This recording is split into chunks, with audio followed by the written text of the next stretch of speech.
Because partners, especially when not around each other, move in and out of different arousal states, it is important that couples learn some routine to connect when reuniting in order to realign their nervous systems. One exercise a therapist can offer the couple is something called the welcome home exercise. This exercise is very similar to the reuniting of mother and baby in the strange situation. Only in this situation, we are recreating the secure reunion and not the insecure one. The instructions is as follows. Whichever partner comes home from the outside, in other words, from outside in, that partner announces his or her arrival, and the other partner at home must drop whatever he or she is doing, whether on a phone call, spending time with the children, or whatever, except perhaps for being on the toilet in the bathroom.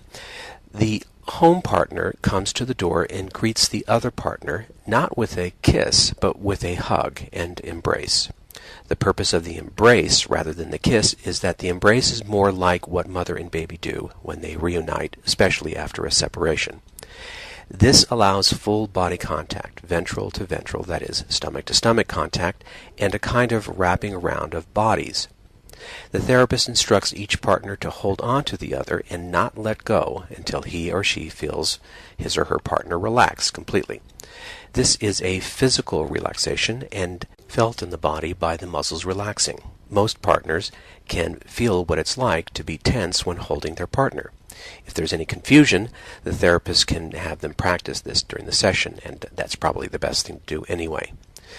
The couple is instructed not to let go of one another until they feel the other partner relax. Now, children may come in and try to get in between the two of them.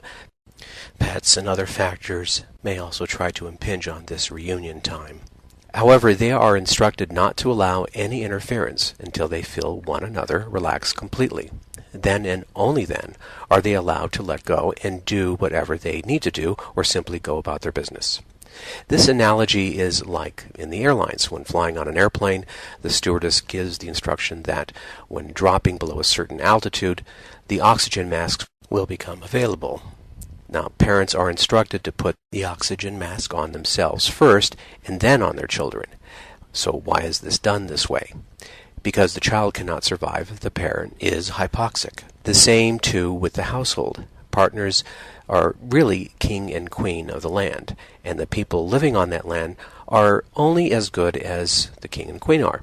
So the status of the relationship, their relationship, is really important.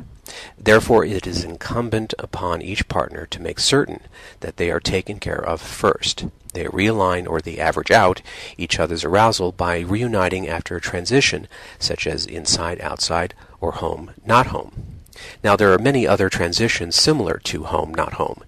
People coming from different rooms, let's say, where nowadays there is a computer system in one room, a stereo system in another, gaming system, somebody may be reading in bed, and going from room to room creates another problem having to do with differences in arousal states.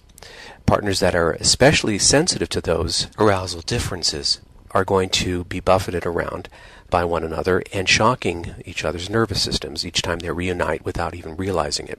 So this process of averaging each other out by greeting each other even briefly and having some kind of skin-to-skin or eye-to-eye contact can really be enormously beneficial in keeping the peace inside the home and keeping partners well regulated.